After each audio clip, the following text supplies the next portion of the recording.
Hey, Dr. Angenaro. The first 50 times that I've told this story, it was the wrong story. So hopefully I get it right this time. So a couple years ago, I'm serving as a state FFA officer. And I'm living life, enjoying traveling across the state of Florida, teaching students about leadership and agriculture and being an ambassador and all this great stuff, because that was my one goal my entire childhood, becoming a state FFA officer.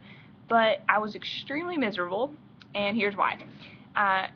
Because of the circumstances of the way I was elected, which I really don't need to go into detail with, but basically because of the external circumstances of how I was elected, I made the assumption and believed the lie that all 16,000 FFA members really didn't want me to be a state officer, and that I wasn't competent enough and I wasn't qualified enough, and I didn't have the skills necessary to really serve, and everyone knew it, and I just had this great sense of rejection and loss. So I should be enjoying my year of service, but in reality I was extremely sad and miserable and just pitiful. We had this one opportunity as a state officer that, unlike with the rest of the year, it's a year of service. This one kind of cool opportunity, which was to go abroad on this international leadership conference tour in a different country. And every year it's in a different country. And our particular year, we were going to Argentina, which was really cool. And I was even blessed to have it completely paid for by this stranger, I guess you could say. So really, I mean, I should have been on cloud nine. But even though I'd never been out of the country, it wasn't the fact that, you know, this is the first time that I'm going to be away from my parents out of the country.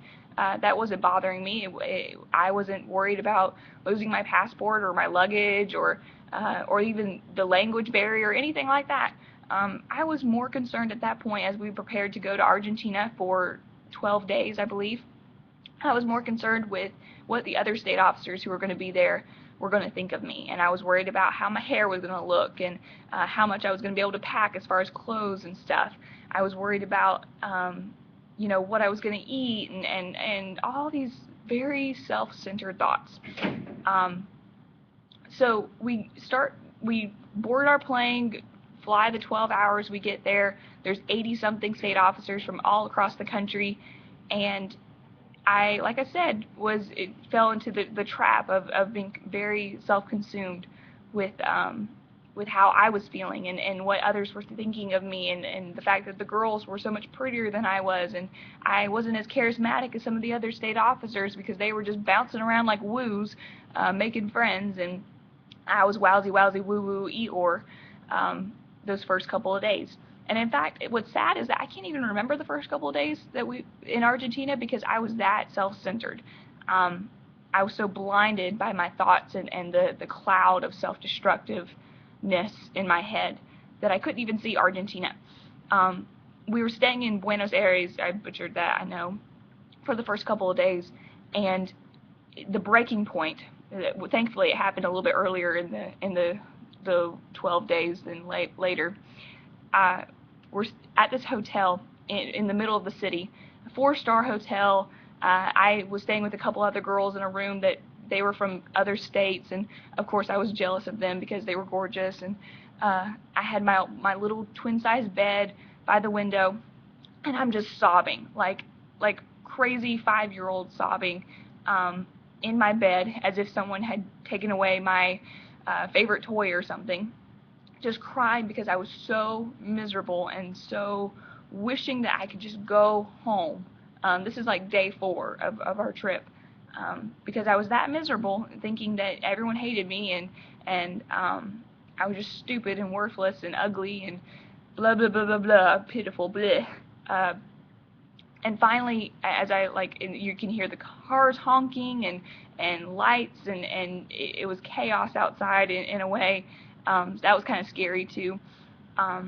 But through that noise, as I'm sobbing, I heard this voice, and it wasn't the girls in the room who really didn't know what to do with me. I heard this voice, and I believe it was God saying to me, Valerie, get over yourself. And it was so clear, and it pierced me so much in that moment as I realized that I was not appreciating this opportunity that I got, that was given to me, blessed, you know, by this stranger that had given me the money to go. And blessed to be a state officer and travel to and learn about leadership in another country and see the agritourism and all these things. I was not even appreciating that. You know, I wasn't appreciating these state officers that were there, these awesome people that I could be learning from, you know. And so from that point on, I chose to take myself out of the picture. I completely removed myself in the way I viewed Argentina and the way I viewed our trip, and instead I tried to appreciate every single moment with eyes objectively. And so I can remember now the rest of the trip. I still have relationships that even today I keep up with. The country was amazing, and the things that we learned there, the rainforest and the ranches, and it was amazing. But even more so, that moment, that Valerie, get over yourself, has shaped me as a leader.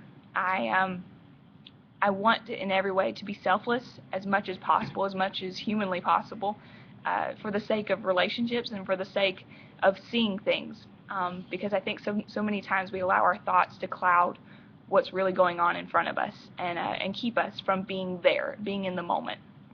So, like I said, Argentina and that get over yourself, Valerie, has really shaped the way I see the world, and has kind of changed my view on my thoughts even. It's challenged me to take captive those thoughts that enter, that seem, if I said them out loud, sound ridiculous even to you, you know, and as I say them, they sound ridiculous to me as I say them out loud.